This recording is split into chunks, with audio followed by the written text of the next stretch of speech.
Hello, ladies and gentlemen, boys and girls, worldwide. I am Sir Worldwide, and I'm sitting here again with my friend, Mr. Haylock. Mr. Haylock, I consider him a hero. I really do. And I already told you guys how long we've been friends, but he is a hero. How you feel about being a hero, my brother? Well, to be honest with you, it's something to digest. And at this point, although it sounds good, I would like for it to represent me in some ways, but I don't know whether or not I'm a hero. But Well, I'll reiterate here why I said what I said about my friend is because how many visually impaired people you know speak on camera about their experiences? I haven't seen anybody do it. And because he's going to help a lot of people that are not visually impaired and some that are impaired. So I call him a hero. You understand that? yes, I do, and now that you have somewhat, cleared my understanding about what I should think about it, yeah, I could accept, what you're saying. I probably wouldn't respond to myself as the hero, but if so be it, if it comes that way, it's something that you could embrace, and I would. Yeah, because so many people need help understanding Yes. your plight. Absolutely. And the thing about it is, this only been 5 years. Yeah, this way. And for you to handle it the way you've handled it, Uh-huh. man. Yeah, well, when something of this nature, as catastrophic as vision is, it grabs your attention immediately, and you have nothing else to as a recourse in regards to what you're going to do. You have to deal with it because it's a primary source to your existence. When you see things and be able to identify and act on it. When you lose that, then obviously you have to be able to compensate with some sort of lifestyle that will be apropos. And so, since then I've done all those things that would allow me to be a better blind person. Yeah. You know, we go way back. I mean, I don't know, between 45 and 50, I haven't counted years, we've been friends, right? I remember some of the good things that we did. You remember in 1975? Now, we knew each other before that. We went to the forum and we observed Muhammad Ali fighting. Remember that? Yeah, well, those kinds of things are so documented that I couldn't forget, but at the moment I don't know if I could recall. Yeah, well, it was me, you, and CR, you know CR, Chris Randolph. We Yeah. all, and the guy gave me the name Sir Worldwide, Dusty. Yeah, yeah. We all went to see Muhammad Ali fight. Well, right? having to see Muhammad Ali fight as a human being is an extraordinary something to see. Sure. Him and the man that he was, the teacher that he was in regards to him being a Islamic minister, and those sorts of things, those sorts of elevations from him. Yeah, And then I remember us doing fun things, man. I remember one year we both bought new Cadillacs. I had the Seville, you had the Fleetwood. And we would switch around. Sometimes I'd drive his, he'd drive mine sometimes. Remember those days? We had so much fun together. Well, yeah, those were fun things to do for sure, because the automobile has always has become something in my life that was always fun with me. Taking on the type of jacket that I wore driving, and the things that I did with my car, people would put you into category, and so forth and so on. So yeah, I had a great deal of fun. Yes. With my cars. We did. And the people that I associated with, because it was especially in the city of Los Angeles, cars are big for people. Yes. They'll have cars before they have a house. I'd like you to think back for the last 5 years, some things that happened that you need to let people know how you handled it, what these things were, because this will help other people Yeah. that are visually impaired, and also will help Absolutely. people that are not visually impaired. Absolutely. So I'm gonna let you take Yeah. over and reflect Well, on. I would that. like to start off by saying, we all, you know, wasn't all of us wasn't born visionary impaired, and so because of that, we don't really know how to live towards that circumstance until it really happens to you. But the most important thing that you should always remember that if it ever happens to you, it's a time for you to teach yourself how to be somebody that you have never been and you never will be. And being visionary impaired will alter that lifestyle of yours for you to challenge yourself to be another person without eyes. And those are the things that will give you an everyday activity to learn how to be better. You seek out these places that will help you to be better. Like, for example, I went to the Long Beach Blind Rehabilitation Center, which is a place that's, surrounded, that is in the Long Beach area, that will help people that have just gone blind to learn how to be blind. And if you do that, that will give you tools, because being blind is not something that you can go back to tomorrow, not unless, well, science finds out some remedies and some things to make your life better through vision.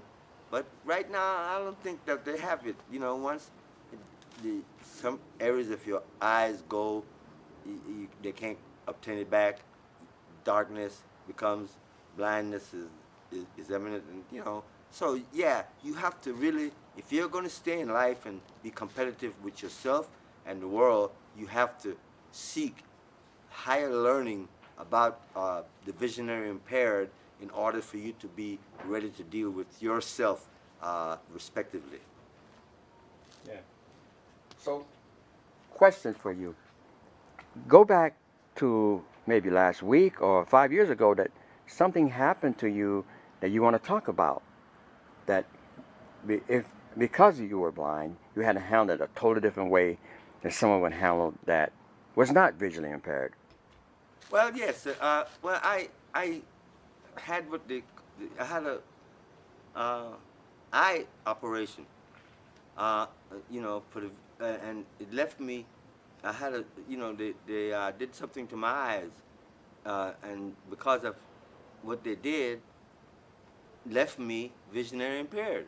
That's as simple as I can put it. It was an operation, and then there was things that they might people might have wanted to associate with what could have happened, such as you could be told that you might have glaucoma. Well, yeah, but I don't know whether or not. See, that's the answer to what the question is. Glaucoma is something, and it has never been really cured, so you can easily associate that with someone's visionary impairment. Then you could also go, like I did, to the optometrist, and the optometrist, performed a LASIK procedure on me.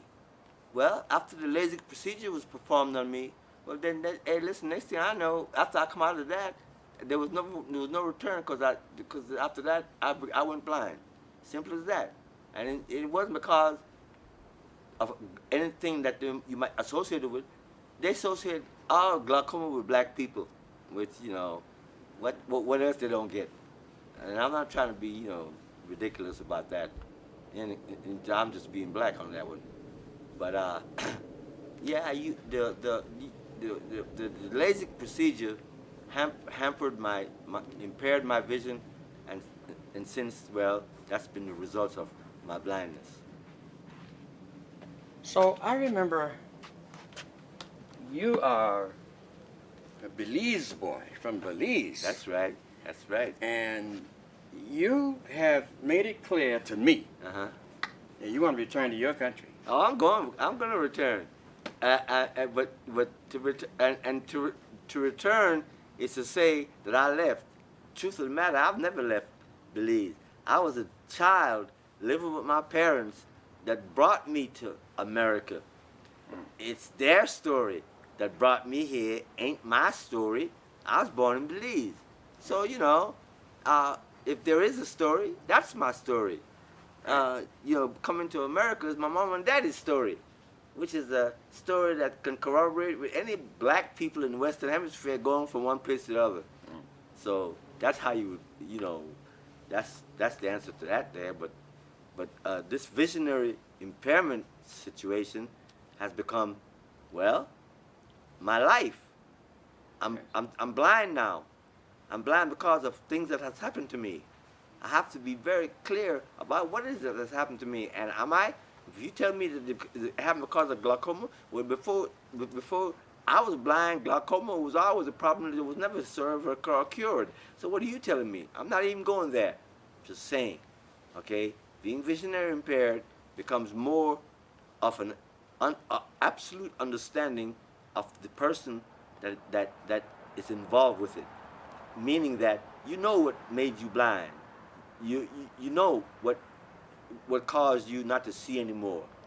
It's not a mystery, but you know, in the world where we live in, where they have introduced all these things to substantiate whatever it is that they might do, that have done and all this, and they have all these protection in the name of insurances and lawyers and what have you, takes away from all the true element of what eyes and vision and sight is. And so, for me, I think that I will always just follow that path of what sight is, what it truly means, and the most important part for me would be to start educating. Once I have witnessed, gone blind, don't accentuate on the negative of how you've gone blind, but what you can do to help yourself on a daily basis go farther ahead in your blindness, and in that way you could become very smart to help people about being blind, because hey, people will lose themselves. They will lose their will, and you cannot ever do that in being visionary impaired. The will is one thing.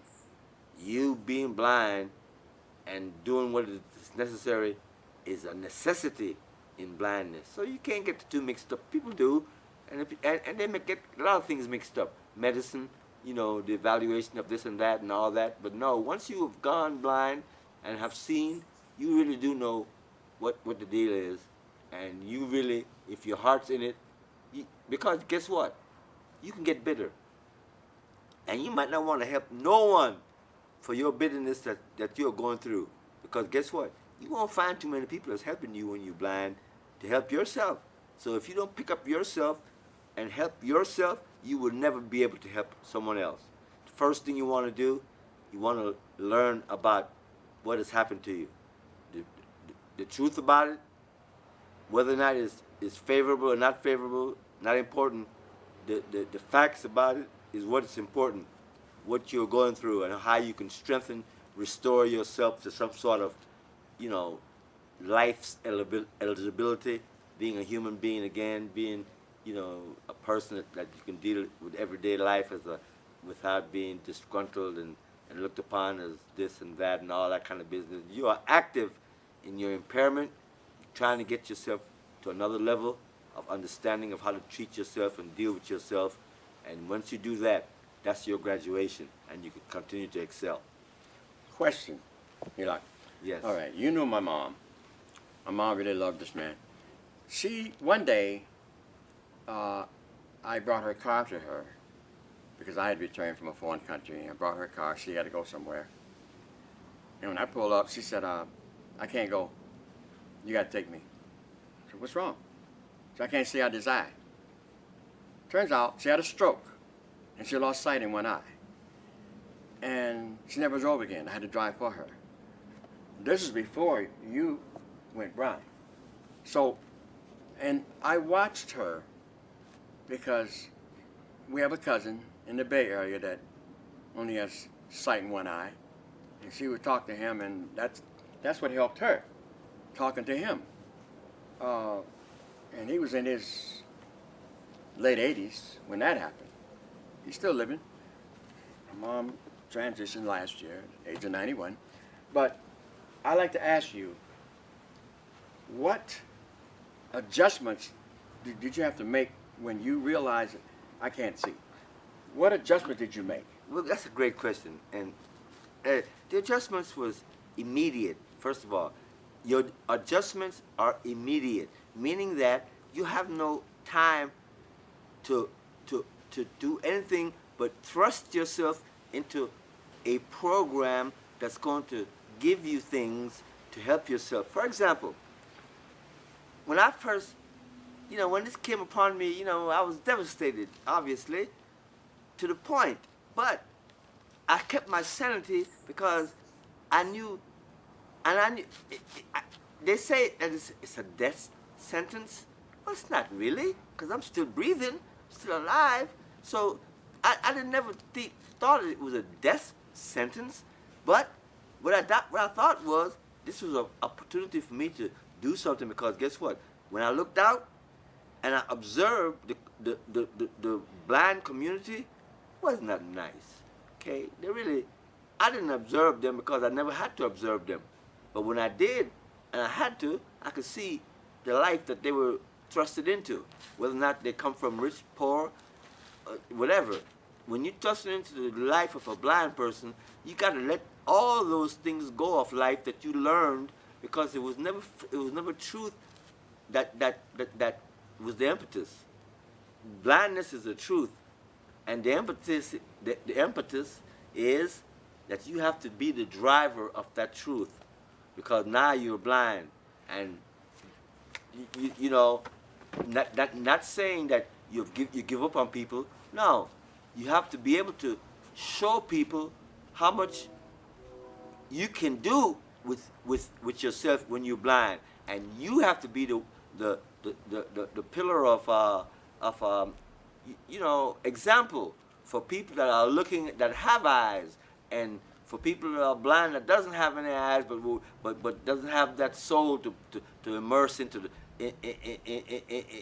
the person that they're living now. You got to be able to. Those are the things that you have to tackle right away when you witness these types of things. This visionary impairment, you have to take it and start excelling immediately in your new environment, because it's new. You ain't walking around with people that are blind. You're walking around with people that can see, hear, talk, and everything else. Blind is over there. That's who you're walking with. So you got to mastermind that lifestyle, and if you do, it will make you feel like you can do something, and then you can start helping others, such as people have helped me. Stay tuned. He has not finished.